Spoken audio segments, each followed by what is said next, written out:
ಅವರು ರಾಜೀನಾಮೆ ಕೊಡೋದನ್ನು ಕೇಳೋದು ಬಿಡ್ತಾ ಇಲ್ಲ. ಇವರು ರಾಜೀನಾಮೆ ಕೊಡೋ ವಿಚಾರದಲ್ಲಿ ನಾವು ಒಪ್ತಾ ಇಲ್ಲ. ಹೀಗಾಗಿ ರಾಜೀನಾಮೆಯ ವಿಚಾರಕ್ಕೆ ಸಂಬಂಧಪಟ್ಟಂತೆ ಕರ್ನಾಟಕದ ಶಾಸನ ಸಭೆಗಳು ಈಗ ಜಿದ್ದಾಜಿದ್ದಿನ ಅಖಾಡವಾಗಿ ಮಾರ್ಪಟ್ಟಿದ್ದಾವೆ. ಪ್ರತಿಪಕ್ಷದವರ ಹೋರಾಟ, ಆಡಳಿತ ಪಕ್ಷದ ಅದೇ ನಿಲುವು. ಇದರಿಂದಾಗಿ ಇದು ಮುಂದಕ್ಕೆ ಸಾಗ್ತಾ ಇಲ್ಲ. ಒಂದು ರೀತಿಯಂಥ ಡೆಡ್ ಅಲ್ಲಿ ಕುಳಿತಿರುವಂಥದ್ದು, ಕಗ್ಗಂಟಾಗಿ ಉಳಿದಿರುವಂಥದ್ದು, ಸದನ ಹೇಗೆ ನಡೆಯುತ್ತೆ ಅನ್ನುವ ಪ್ರಶ್ನೆಗೆ ಉತ್ತರ ಇಲ್ಲ. ಇಲ್ಲಿ 2 ಚುನಾವಣೆಗಳು ನಡೆದಿದ್ದಾವೆ. ಸ್ಪೀಕರ್, ಉಪಸ್ಪೀಕರ್ದು, ಸಭಾಪತಿ ಹಾಗೂ ಉಪಸಭಾಪತಿಯವರದು. ಇವುಗಳನ್ನು ಹೊರತುಪಡಿಸಿದರೆ ಬೇರೆನೇನೂ ಕೂಡ ಅಲ್ಲಿ ಕಾರ್ಯಕಲಾಪ ನಡೆಯೋದಕ್ಕೆ ಬಿಡ್ತಾ ಇಲ್ಲ. ಬಿಜೆಪಿಯವರು ಹೋರಾಟ ನಡೆಸ್ತಾ ಇದ್ದಾರೆ. ಸದನದ ಬಾವಿಗೆ ಇಳಿದಿಲ್ಲ ಅವರು, ಬದಲಿಗೆ ನಿಂತಲ್ಲಿನೇ ಅವರು ಹೋರಾಟವನ್ನು ನಡೆಸ್ತಾ ಇದ್ದಾರೆ. ಕಪ್ಪು ಪಟ್ಟಿಯನ್ನು ಧರಿಸ್ಕೊಂಡು ಬಂದಿದ್ದಾರೆ, ಕಪ್ಪು ಶಾಲನ್ನು ಧರಿಸ್ಕೊಂಡು ಬಂದಿದ್ದಾರೆ. ಸರ್ಕಾರದ ವಿರುದ್ಧ ಆಕ್ರೋಶ ವ್ಯಕ್ತಪಡಿಸಿದ್ದಾರೆ. ಕಳಂಕಿತ ಸಚಿವರಿಂದ ನಮಗೆ ಉತ್ತರ ಬೇಕಿಲ್ಲ ಅಂತೇಳಿ ಆಗ್ರಹಿಸ್ತಾ ಇದ್ದಾರೆ. ಆಡಳಿತ ಪಕ್ಷದಿಂದ ಯಥಾ ಪ್ರಕಾರ ಅದೇ ರೀತಿಯ ನಿಲುವುಗಳನ್ನು ತಾಳಿದೆ. ಸ್ಪೀಕರ್ ಅವರು ಸದನವನ್ನು ಮುಂದೂಡ್ತಿದ್ದಾರೆ, ಸಭಾಪತಿಯವರು ಸದನವನ್ನು ಮುಂದೂಡ್ತಿದ್ದಾರೆ, ಸಭೆಗಳನ್ನು ನಡೆಸ್ತಾ ಇದ್ದಾರೆ. ಆದರೆ ಯಾವುದೇ ಸಭೆಗಳಲ್ಲಿ ಅಂತಿಮವಾದಂತಹ ನಿರ್ಧಾರಕ್ಕೆ ಬರಲಾಗ್ತಾ ಇಲ್ಲ. ಹೀಗಾಗಿ ಸಚಿವ ನಾಗೇಂದ್ರ ರಾಜೀನಾಮೆಗೆ ಬಿಗಿಪಟ್ಟನ್ನು ಭಾರತೀಯ ಜನತಾ ಪಕ್ಷದವರು ಮುಂದುವರೆಸಿದ್ದಾರೆ. ಸಚಿವ ನಾಗೇಂದ್ರ ಅವರ ರಾಜೀನಾಮೆಯನ್ನು ಪಡಿಲೇಬೇಕು ಅಂತೇಳಿ ಸದನದ ಒಳಗೂ ಹೊರಗೂ ಹೋರಾಟವನ್ನು ನಡೆಸಲಾಗ್ತಾ ಇದೆ, ಘೋಷಣೆಗಳನ್ನು ಕೂಗಲಾಗ್ತಾ ಇದೆ. ಪರಮೇಶ್ವರ್ ಉತ್ತರಕ್ಕೂ ಕೂಡ ಒಪ್ಪದೇನೆ ಕಲಾಪಕ್ಕೆ ಅಡ್ಡಿ ಮಾಡುವಂತಹ ಕೆಲಸವನ್ನು ಇವತ್ತು ಪ್ರತಿಪಕ್ಷಗಳವರು ಮಾಡಿದ್ರು. ಇವತ್ತು ಮುಖ್ಯಮಂತ್ರಿಗಳಿಲ್ಲ, ಡಾಕ್ಟರ್ ಜಿ ಪರಮೇಶ್ವರ್ ಅವರು ಉತ್ತರವನ್ನು ಕೊಟ್ಟಿದ್ದಾರೆ. ಸದನದಲ್ಲಿ ಯಾವುದೇ ಕಾರಣಕ್ಕೂ ರಾಜೀನಾಮೆಯನ್ನು ಕೊಡೋದಕ್ಕೆ ಸಾಧ್ಯ ಇಲ್ಲ ಅಂತ ಹೇಳಿದ್ದಾರೆ. ವಿವರವನ್ನು ಕೊಡ್ತಾ ಇದ್ದಾರೆ. ಮಂತ್ರಿಯವರು ಹೊರಗೆ ಸುದ್ದಿಗೋಷ್ಠಿಯನ್ನು ನಡೆಸೋದ್ರ ಮೂಲಕವಾಗಿ ವಿವರ ಕೊಟ್ಟಿದ್ದಾರೆ. ನಾನೇನು ಮಾಡಿದ್ದೇನೆ, ನನ್ನದೇನೂ ತಪ್ಪಿಲ್ಲ ಅನ್ನುವಂಥದ್ದನ್ನು ನಾಗೇಂದ್ರ ಅವರು ಹೇಳ್ತಾ ಇದ್ದಾರೆ. ಆದರೆ ರಾಜೀನಾಮೆ ವಿಚಾರದಲ್ಲಿ ಪ್ರತಿಪಕ್ಷಗಳವರಿಗೆ ಇದು ಪ್ರತಿಷ್ಠೆಯ ವಿಚಾರ. ಅದು ಸದನ ಆರಂಭ ಆದಾಗಲೇ ಯಾವಾಗ ಇವರು ರಾಜೀನಾಮೆ ವಿಚಾರವನ್ನು ಕೈಗೆತ್ತಿಕೊಂಡ್ರು, ಈ ಬಾರಿಯ ಸದನ ಮುಗಿಯೋ ತನಕನೂ ಕೂಡ ಹಾಗಾದ್ರೆ ರಾಜೀನಾಮೆ ಅಸ್ತ್ರವನ್ನೇ ಹಿಡ್ಕೊಂಡೇ ಹೋಗ್ತಾರೆ ಅಂತ ಹೇಳಿದ್ರೆ ಕರ್ನಾಟಕದಲ್ಲಿ ಯಾವುದೇ ಸಮಸ್ಯೆಗಳ ಬಗ್ಗೆ ಚರ್ಚೆಗಿಂತ ಮುಖ್ಯ ನಾಗೇಂದ್ರ ರಾಜೀನಾಮೆ ಅನ್ನುವಂತಹ ಪ್ರಶ್ನೆಯೂ ಬರುತ್ತೆ. ಇಲ್ಲಿ ರಾಜಕೀಯದ ಉದ್ದೇಶ ಬಹಳ ಸ್ಪಷ್ಟವಾಗಿ ಗೋಚರಿಸ್ತಾ ಇದೆ. ರಾಜಕೀಯದ ಸ್ಕೋರ್ಗಳು ಬಹಳ ಮುಖ್ಯ ಆಗಿರುವಂಥದ್ದು ಕೂಡ ಗೋಚರಿಸ್ತಾ ಇದೆ. ಅಲ್ಲಿ ಅನುಮಾನಗಳು ಬೇಕಿಲ್ಲ. ಆದರೆ ರಾಜೀನಾಮೆಯ ರಂಪಾಟ ಏನಾಗ್ತಾ ಇದೆ, ಎಲ್ಲಿಗೂ ಹೋಗಿ ನಿಲ್ತಿದೆ ಅನ್ನೋದನ್ನು ನಾವು ಗಮನಿಸಬೇಕು. ಬಹಳ ಮುಖ್ಯವಾಗಿ ಯೋಜನೆ ಮತ್ತು ಸಾಂಖ್ಯಿಕ ಸಚಿವರಾಗಿರುವಂತಹ ಬಿ ನಾಗೇಂದ್ರ ರಾಜೀನಾಮೆಗೆ ಬಿಜೆಪಿಯವರು ಬಿಗಿಪಟ್ಟು ಹಿಡಿದಿದ್ದಾರೆ. ಮೊನ್ನೆಷ್ಟೇ ಮತ್ತೊಮ್ಮೆ ಸಚಿವರಾಗಿದ್ದಾರೆ ನಾಗೇಂದ್ರ ಅವರು ಒಂದು ಕಾಲದಲ್ಲಿ 2008ರಲ್ಲಿ ಭಾರತೀಯ ಜನತಾ ಪಕ್ಷದ ಶಾಸಕರಾಗಿ ಶಾಸನ ಸಭೆಯನ್ನು ಪ್ರವೇಶಿಸಿದವರು. 2013ರಲ್ಲಿ ಅವರು ಪಕ್ಷೇತರನಾಗಿ ಗೆದ್ದು ಬಂದಂಥವರು. 18 ಮತ್ತು 23ರಲ್ಲಿ ಅವರು ಕಾಂಗ್ರೆಸ್ನ ಸದಸ್ಯರಾಗಿ ವಿಧಾನಸಭೆಯನ್ನು ಪ್ರವೇಶ ಮಾಡಿದಂಥವರು ನಾಗೇಂದ್ರ. ಈಗ ವಿಧಾನ ಪರಿಷತ್ನ ಕಲಾಪ ನಡೆಸೋದಕ್ಕೆ ಬಿಡದೆ ಪ್ರತಿಭಟನೆಯನ್ನು ಭಾರತೀಯ ಜನತಾ ಪಕ್ಷದ ಶಾಸಕರುಗಳು ಮಾಡ್ತಾ ಇದ್ದಾರೆ. ಪ್ರತಿಪಕ್ಷ ನಾಯಕ ಆರ್ ಅಶೋಕ್ ಹಾಗೂ ಬಿಜೆಪಿ ರಾಜ್ಯಾಧ್ಯಕ್ಷ BY ವಿಜಯೇಂದ್ರ ಅವರ ನೇತೃತ್ವದಲ್ಲಿ ಹೋರಾಟ ನಡೀತಾ ಇದೆ.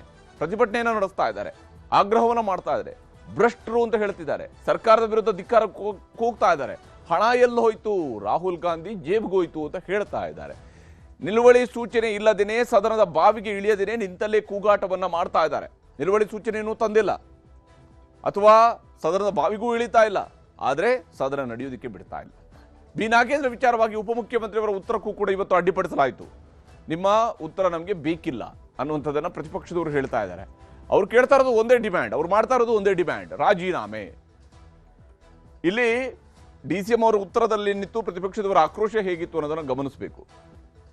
ನಾಗೇಂದ್ರ ವಿರುದ್ಧ ಇಲ್ಲ ಸಲ್ಲದ ಆರೋಪಗಳನ್ನು ಹೊರಿಸಲಾಗ್ತಾ ಇದೆ ಅನ್ನುವಂಥದ್ದು DCM ಅವರು ಸದನಕ್ಕೆ ಹೇಳ್ತಾ ಇರುವಂತಹ ಮಾತು. ಆದರೆ ನೀವೇನು ಸರ್ಫ್ ಹಾಕಿ ತೊಳೆದ್ರಾ ಅಂತ ಕೇಳ್ತಿದ್ದಾರೆ. ಯಾಕಂದರೆ ಈ ಹಿಂದಿನಿಂದಲೂ ಕೂಡ ಬಿಜೆಪಿಯವರ ಮೇಲೆ ಒಂದು ಆಪಾದನೆ ಇದೆ. ನೀವು ವಾಷಿಂಗ್ ಮಿಷಿನ್ಗೆ ಹಾಕಿ ತೊಳೆದುಕೊಂಡು ಭ್ರಷ್ಟರನ್ನೆಲ್ಲ ನಿಮ್ಮ ವಾಷಿಂಗ್ ಮಿಷಿನ್ ಒಳಗೆ ಹಾಕ್ತಿರ್ತೀರಿ, ಹೊರಗಡೆ ಬರುವಾಗ ಶುಭ್ರ ಅಂತೇಳಿ ಅಂದ್ಕೊಳ್ತೀರಿ. ಗಂಗೆಯಲ್ಲಿ ಮಿಂದು ಬಂದಷ್ಟು ಪವಿತ್ರರಾಗಿ ಹೋಗ್ಬಿಡ್ತಾರೆ ನಿಮ್ಮ ಜೊತೆಗೆ ಸೇರಿದಾಗ ಅಂತ ಹೇಳ್ಕೊಂಡು ಪ್ರತಿಪಕ್ಷದವರು ಬಿಜೆಪಿಗೆ ಟೀಕೆ ಮಾಡ್ತಿದ್ದಾರೆ. ಈಗ ಕಾಂಗ್ರೆಸ್ನವರು ಹಾಗಾದ್ರೇನು, ಅವರೇನು ಸರ್ಪ ಹಾಕಿ ತೊಳೆದಿದ್ದಾರಾ ನಾಗೇಂದ್ರ ಅವರನ್ನು ಅನ್ನುವಂತಹ ಪ್ರಶ್ನೆಯನ್ನು ಬಿಜೆಪಿಯವರು ಕೇಳ್ತಾ ಇದ್ದಾರೆ. ಹಾಗೆಯೇ ಜನರ ತೆರಿಗೆ ಹಣದ ಅಧಿವೇಶನಕ್ಕೆ ನೀವು ಅಡ್ಡಿಪಡಿಸ್ತಾ ಇದ್ದೀರಿ. ಜನರ ತೆರಿಗೆ ಹಣದ ಬಗ್ಗೆ ವಿಪರೀತ ಕಾಳಜಿ. ಜನರ ತೆರಿಗೆ ಹಣದ ಬಗ್ಗೆ ಎಷ್ಟು ಕಾಳಜಿ ಅಂತ ಹೇಳಿದ್ರೆ ಜನಕ್ಕೂ ಕೂಡ ಅಹುದು ಅಂತೇಳಿ ತಲೆ ಅಲ್ಲಾಡಿಸ್ಬೇಕು, ಅಷ್ಟರ ಮಟ್ಟಿಗೆ ಕಾಳಜಿಯನ್ನು ವಹಿಸ್ತಾ ಇದ್ದಾರೆ ಇವಾಗ ಸರ್ಕಾರದ ಕಡೆಯವರು. ಜನರ ತೆರಿಗೆ ಹಣದ ಅಧಿವೇಶನಕ್ಕೆ ನೀವು ಅಡ್ಡಿಪಡಿಸ್ತಾ ಇದ್ದೀರಿ. ಆದರೆ ದಲಿತರ ಹಣ ವಾಪಸ್ ಬರಬೇಕು ಅನ್ನುವಂಥದ್ದನ್ನು ಹೇಳ್ತಾ ಇದ್ದಾರೆ ಪ್ರತಿಪಕ್ಷದವರು. ನಾಗೇಂದ್ರ ಅವರು ಒಂದು ಲೆಕ್ಕ ಕೊಟ್ಟಿದ್ದಾರೆ. ಅದರ ಪ್ರಕಾರವಾಗಿ ಯಾವ ಹಣ ಮಿಸ್ ಆಗಿತ್ತೋ ಅಷ್ಟೂ ಹಣ ವಾಪಸ್ ಬಂದಿದೆ ಅಂತೇಳಿ. ಆದರೆ ಬಿಜೆಪಿಯವರು ಕೇಳ್ತಾರೆ ದಲಿತರ ಹಣದ ವಾಪಸ್ ಬರಬೇಕು ಅಂತ ಕೇಳ್ತಾ ಇದ್ದಾರೆ. ಬಿಜೆಪಿಯಿಂದ ಸಂವಿಧಾನಕ್ಕೆ ಅವಮಾನ ಆಗ್ತಾ ಇದೆ ಅನ್ನುವ ಆರೋಪವನ್ನು ಮಾಡ್ತಾ ಇದ್ದಾರೆ. ನಾಗೇಂದ್ರ ಅವರು ಕೂಡ ಇವತ್ತು ಸಂವಿಧಾನದ ಪ್ರತಿಯನ್ನು ಹಿಡಿದುಕೊಂಡು ಮಾತಾಡ್ತಾ ಇದ್ದಾರೆ. ಬಹಳ ತಮ್ಮ ತಮ್ಮ ಸಮರ್ಥನೆಗೆ ಬೇಕಾದಂತಹ ಸಂವಿಧಾನದ ಬಳಕೆಯೂ ಕೂಡ ಇಲ್ಲಿ ಆಗ್ತಾ ಇದೆ.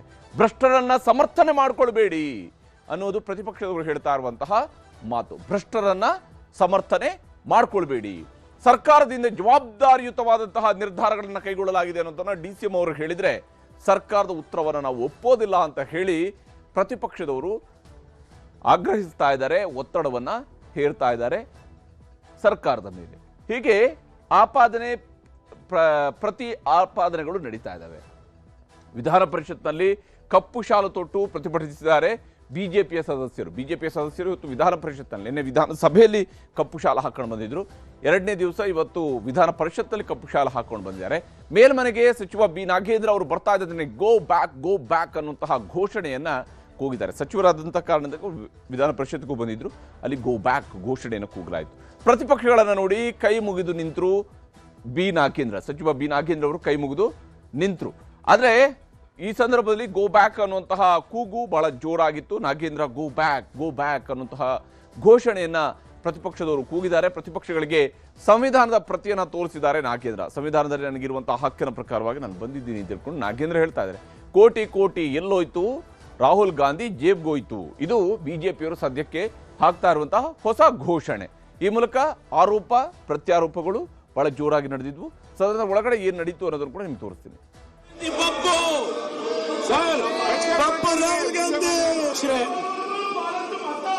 ಮಹರ್ಷಿ ವಾಲ್ಮೀಕಿ ಅಭಿವೃದ್ಧಿ ನಿಗಮದ ಪಕ್ಷದ ಸದಸ್ಯರು ಸಾಂವಿಧಾನಿಕ ಪ್ರಜಾತಂತ್ರ ವಿಧಾನಗಳನ್ನು ಅನುಸರಿಸಿ ಚರ್ಚೆ ಮಾಡುವುದರ ಮೂಲಕ ದಿನಾಂಕ 25/4/26ರಂದು ವಾಲ್ಮೀಕಿ ನಿಗಮದ ಅಧೀಕ್ಷಕ ಚಂದ್ರಶೇಖರ್ ಅವರು ಶಿವಮೊಗ್ಗದ ವಿನೋಬನಗರದಲ್ಲಿರುವ ತಮ್ಮ ನಿವಾಸದಲ್ಲಿ ಆತ್ಮಹತ್ಯೆ ಮಾಡಿಕೊಂಡು ಐಸಿಸಿಯ ಕಲಂ 149, 409,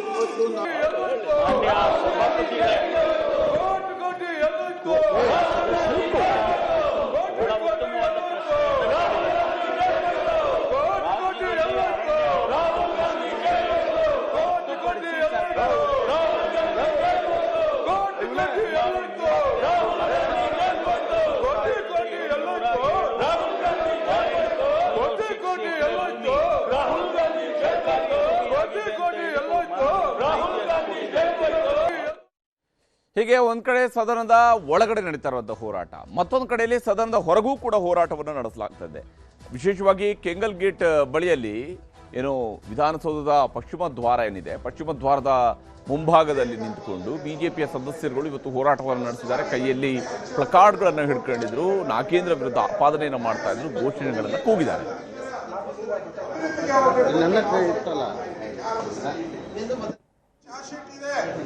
ಅದರಲ್ಲಿ ಮೊದಲ ಅಪರಾಧಿ ಇವರೇ. ಸಿಬಿಐ 3 ಚಾರ್ಜ್ ಶೀಟ್ ಇದೆ. 3 ಚಾರ್ಜ್ ಶೀಟ್ ಎಲ್ಲ ಮೇನ್ ಕಿಂಗ್ ಪಿನ್ ಇವರೇ, ನಾಗೇಂದ್ರನೇ. ಅದರಲ್ಲಿ 1,20,00,000 ಹಣ ನೇರವಾಗಿ ಇವರ ಅಕೌಂಟ್ಗೆ ಹೋಗಿದೆ. ಈ ಭ್ರಷ್ಟ ಸಚಿವರನ್ನ ನಾಗೇಂದ್ರನನ್ನ ಕೈ ಬಿಡಬೇಕು ಅಂತೇಳಿ ನಾವು ಹೋರಾಟವನ್ನು ಮಾಡ್ತಾ ಇದ್ದೇವೆ. ನಾನು ರಾಜ್ಯದ ಮುಖ್ಯಮಂತ್ರಿ ಕೇಳಲಿಕ್ಕೆ ಇಚ್ಛಪಡ್ತೇನೆ, ಯಾರನ್ನ ರಕ್ಷಣೆ ಮಾಡಲು ಹೊರಟಿದ್ದೀರಿ? ಯಾರು ಇವತ್ತು ಪರಿಷ್ಠ ಪಂಗಡಗಳ ಅಭಿವೃದ್ಧಿಗೆ ಮೀಸಲಿಟ್ಟಿರ್ತಕ್ಕಂಥ ಹಣವನ್ನ ಕೊಳ್ಳೆ ಹೊಡೆದಿರುವಂತಹ ಒಬ್ಬ ಭ್ರಷ್ಟನನ್ನ ಮತ್ತೆ ಕ್ಯಾಬಿನೆಟ್ಗೆ ತೆಗೆದುಕೊಂಡಿದ್ದೀರಿ ನಾಗೇಂದ್ರನನ್ನ.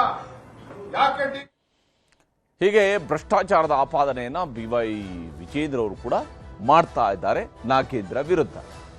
ತಪ್ಪು ಮಾಡಿಲ್ಲ, ರಾಜೀನಾಮೆ ಕೊಡಲ್ಲ, ಚರ್ಚೆಗೆ ಬನ್ನಿ, ಇದು ಸದ್ಯಕ್ಕೆ ನಾಗೇಂದ್ರ ಅವರ ಘೋಷಣೆ. ಇವರು ಕೋಟಿ ಎಲ್ಲೋಯ್ತು, ರಾಹುಲ್ ಗಾಂಧಿ ಮನೆಗೋಯ್ತು ಅಥವಾ ಜೇಬ್ಗೋಯ್ತು ಅಂತ ಹೇಳ್ತಾ ಇದ್ರೆ, ನಾಗೇಂದ್ರ ಅವ್ರದ್ದು ಹೊಸ ಘೋಷಣೆ ಇದೆ. ತಪ್ಪು ಮಾಡಿಲ್ಲ, ರಾಜೀನಾಮೆ ಕೊಡಲ್ಲ, ಚರ್ಚೆಗೆ ಬನ್ನಿ ಅಂತ ಕೇಳ್ತಿದ್ದಾರೆ. ವಾಲ್ಮೀಕಿ ನಾಯಕರನ್ನ ಬಿಜೆಪಿ ತುಳಿತಾ ಇದೆ.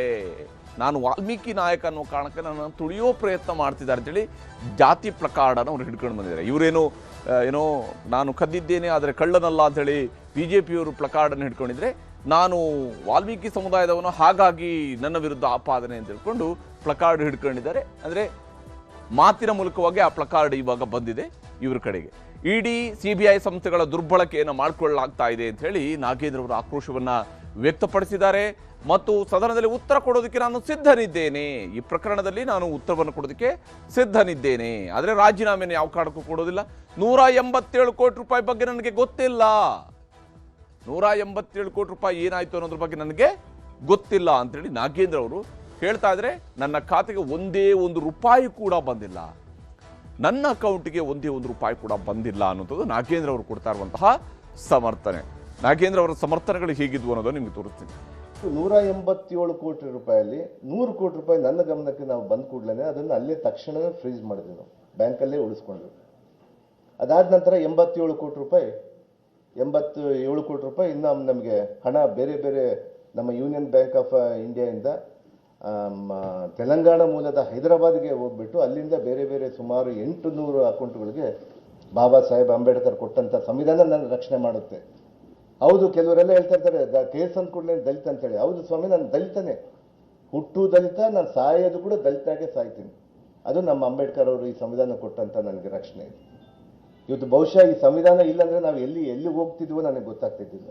ಇಲ್ಲ, ಅವರು ಕಲಾಪದಲ್ಲಿ ಚರ್ಚೆ ಮಾಡ್ತಾ ಇಲ್ಲ, ಚರ್ಚೆಗೆ ಬರ್ತಾ ಇಲ್ಲ ಅವರು. ಯಾಕಂದರೆ ಅವ್ರಿಗೆ ಗೊತ್ತು ಇದರಲ್ಲಿ ಒಂದು ಸುಳ್ಳನ್ನು ತೆಗೆದುಕೊಂಡು ಹೋಗ್ತಾ ಇದ್ದಾರೆ. ನಾನೇನಾದರೂ ಚರ್ಚೆಗೆ ಬಂದುಬಿಟ್ರೆ ಅವ್ರಿಗೆ ಗೊತ್ತಿದೆ ಚರ್ಚೆ ಆದರೆ ಇದರಲ್ಲಿ ಸುಳ್ಳನ್ನು ಇಟ್ಕೊಂಡು ನಾವು ಹೋಗ್ತಾ ಇದೀವಿ ಅಂತೇಳಿ. ಅದಕ್ಕೆ ಅವರು ಸುಮ್ಮನೆ ಅಲ್ಲಿ ಏನೋ ಒಂದು ಅಜೆಂಡಾ ಇಟ್ಕೊಂಡು ಅವರು ಚರ್ಚೆಗೂ ಬರ್ತಾ ಇಲ್ಲ, ಬಾವಿಗೂ ಇಳಿತಾ ಇಲ್ಲ. ಅವ್ರವ್ರ ಸ್ಥಾನಗಳಲ್ಲೇ ಕುಂತು ಇದನ್ನೇನೋ ಸುಮ್ಮನೆ ನಮ್ಮ ರಾಜ್ಯದ ಹಿತ ಬೇಕಾಗಿಲ್ಲ ಅವರಿಗೆ, ರಾಜಕೀಯನೇ ಬೇಕಾಗಿದೆ. ರಾಜಕೀಯದಿಂದ ಅವ್ರು ಏನು ಉದ್ದೇಶ ಇಟ್ಕೊಂಡು ಮಾಡ್ತಾ ಇದ್ರಲ್ಲ ಆ ಉದ್ದೇಶಕ್ಕೆ ನಾವು ಯಾರೂ ಕೂಡ ಸೊಪ್ಪಾಕಲ್ಲ. ಅವ್ರು ರಾಜೀನಾಮೆ ನಾನು ಕೇಳ್ತಿರೋದ್ರಿಂದ ನನ್ನ ರಾಜೀನಾಮೆ ನಾನು ಯಾಕೆ ಕೊಡಬಾರ್ದು ಅನ್ನುವಂಥ ವಿಚಾರವನ್ನು ಅವ್ರಿಗೆ ಹೇಳಲಿಕ್ಕೆ ನಾನು ಭಾಳ ಬಯಸ್ತಾ ಇದ್ದೀನಿ. ದೇಶದ ಎಷ್ಟು ಜನದ ಮೇಲೆ ಬೇಲ್ ಪಡ್ಕೊಂಡು ಇವತ್ತು ಬಂದಿದ್ದಾರೆ ಹೇಳಿ?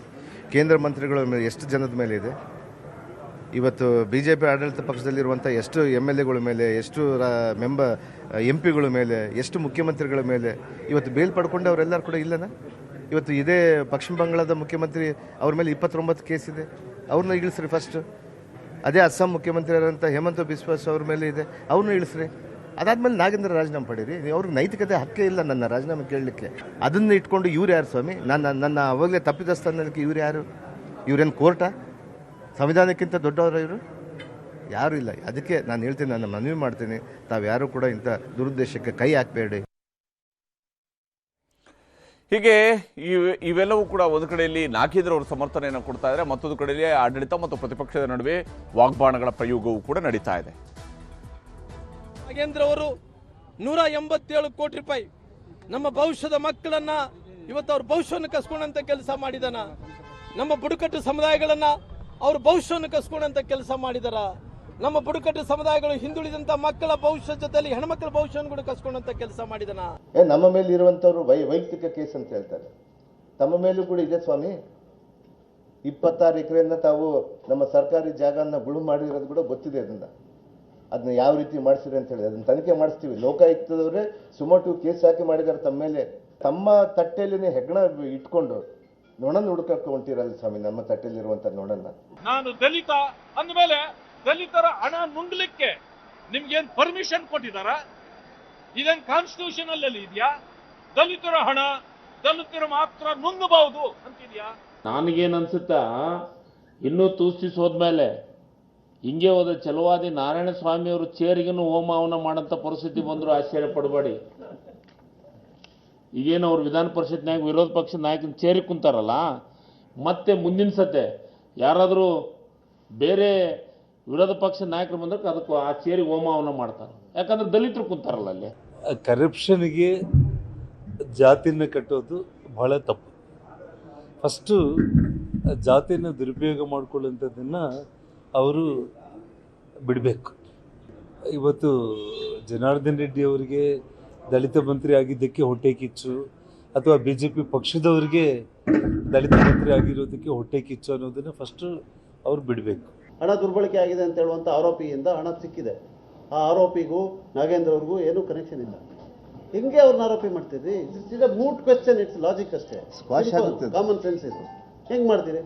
ಹಣ ದುರ್ಬಳಕೆ ಆಗಿದೆ ನಿಮ್ಮ ಆಫೀಸ್ನಲ್ಲಿ, ನನ್ನ ಹತ್ರ ನಿಮ್ಮ ಹತ್ರ ದುಡ್ಡು ಸಿಗಬೇಕು, ನಾನು ಆರೋಪಿ ಆಗ್ತೀನಿ. ಸಿಗದೆ ಇರೋನ್ನ ಹಿಡ್ಕೊಂಡು ಹೋಗಿ ಆರೋಪಿ ಅಂತ ರಾಜಕೀಯವಾಗಿ ಹೇಳಿದ್ರೆ ಇವ್ರು ಕೇಂದ್ರ ಸಂಸ್ಥೆಗಳನ್ನೆಲ್ಲ ದುರ್ಬಳಕೆ ಮಾಡ್ತಾ ಇದ್ದಾರೆ. ಹೀಗೆ ಇಲ್ಲಿ ಆರೋಪ ಪ್ರತ್ಯಾರೋಪಗಳಿದ್ದಾವೆ. ಒಂದು ಕಡೆಯಲ್ಲಿ ದಲಿತ ಕಾರ್ಡ್ನ ಯಶಸ್ವಿ ಬಳಕೆಯ ಪ್ರಯತ್ನ ನಡೀತಾ ಇದೆ, ಆದರೆ ಅದನ್ನು ಯಶಸ್ಸಾಗೋದಕ್ಕೆ ಬಿಡೋದಿಲ್ಲ ಅಂತೇಳಿ BJP ಅವರು ಪಟ್ಟು ಹಿಡಿದು ಕುಳಿತಿದ್ದಾರೆ. ಆದರೆ BJP ಅವರು ಕೂಡ ಅಷ್ಟೇ ಹೌಸ್ನಲ್ಲಿ ಪ್ರತಿಭಟನೆ ನಡೆಸ್ತಾ ಇದ್ದಾರೆ. ಆದರೆ ಈ ವಿಚಾರದಲ್ಲಿ ಒಂದು ನಿಲುವಳಿಯನ್ನು ತರುವಂಥದ್ದು ಅಥವಾ ಸದನದ ಬಾವಿಗಿಳಿದು ಪ್ರತಿಭಟನೆ ನಡೆಸುವಂಥದ್ದು ಯಾವುದೋ ಒಂದು ವಿಚಾರವನ್ನು ಚರ್ಚೆಗೆ ಎತ್ತಿಕೊಳ್ಬೇಕು ಅಂತ ಆಗ್ರಹಿಸೋದಕ್ಕಿಂತ ಹೆಚ್ಚಾಗಿ ರಾಜೀನಾಮೆ ಒಂದು ಮಾತ್ರ ಬೇಡಿಕೆಯನ್ನು ಇಟ್ಕೊಂಡಿದ್ದಾರೆ. ಸದನದಲ್ಲಿ ಇದು ಎಲ್ಲಿವರೆಗೆ ನಡೀತಾ ಹೋಗುತ್ತೆ ಅಂತ ನೋಡಬೇಕು. ಯಾಕಂದರೆ ಕರ್ನಾಟಕದಲ್ಲಿ ಈಗಲೂ ಕೂಡ ಸಮಸ್ಯೆಗಳಿದ್ದಾವೆ. ನಮ್ಮ ರಾಜ್ಯದಲ್ಲಿ ಸಮಸ್ಯೆಗಳಿಲ್ಲದೆ ಬಹಳ ಸುಭಿಕ್ಷವಾಗಿ ಕರ್ನಾಟಕ ಇಲ್ಲ. ಯಾಕಂದರೆ ಈ ವರ್ಷದ ಅತಿ ಭೀಕರವಾದಂತಹ ಬರಗಾಲವನ್ನು ಕರ್ನಾಟಕ ಎದುರಿಸ್ತಾ ಇದೆ. ಈಗ ಗೌರ್ಮೆಂಟ್ನ ಆ್ಯಕ್ಷನ್ ಪ್ಲಾನ್ ಏನಿದೆ ಅನ್ನೋದನ್ನು ಸರ್ಕಾರದ ಕಡೆಯಿಂದ ನಿರ್ದಿಷ್ಟವಾದಂಥ ಉತ್ತರವನ್ನು ಪಡ್ಕೊಂಡು ಈಗಾಗಲೇ ಹೋರಾಟ ನಿರತರಾಗಿರುವಂತಹ ರೈತರಿಗೆ ಅವ್ರಿಗೆ ಸಿಗಬೇಕಾಗಿರ್ತಕ್ಕಂತಹ ಸೌಲಭ್ಯಗಳನ್ನು ತಲುಪಿಸುವಂತಹ ಪ್ರಯತ್ನವನ್ನು ಪ್ರತಿಪಕ್ಷವಾಗಿ BJPಯವರು ಮಾಡಬೇಕಾಗುತ್ತೆ, JDS ಅವರು ಮಾಡಬೇಕಾಗುತ್ತೆ, ಸರ್ಕಾರದ ಮೇಲೆ ಒತ್ತಡವನ್ನು ಹೇರಲೇಬೇಕಾಗುತ್ತೆ. ಆ ನಿಟ್ಟಲ್ಲಿ ಸರ್ಕಾರವನ್ನು ಯಾವಾಗ ಇವರು ಪ್ರಶ್ನಿಸೋದಕ್ಕೆ ಮುಂದಾಗ್ತಾರೆ ಅಥವಾ ಕೇವಲ ನಾಗೇಂದ್ರ ರಾಜೀನಾಮೆಯ ಮೂಲಕವಾಗಿಯೇ ಇಡೀ ರಾಜ್ಯದ ಎಲ್ಲ ಸಮಸ್ಯೆಗಳಿಗೆ ಪರಿಹಾರವನ್ನು ಹುಡುಕೋದ್ರ ಕಡೆಗೇ ಪ್ರತಿಪಕ್ಷದವರು ನಿರತರಾಗ್ತಾರಾ? ಈ ಪ್ರಶ್ನೆಯೂ ಕೂಡ ಈಗ ಉಳಿದಿರುವಂಥದ್ದು.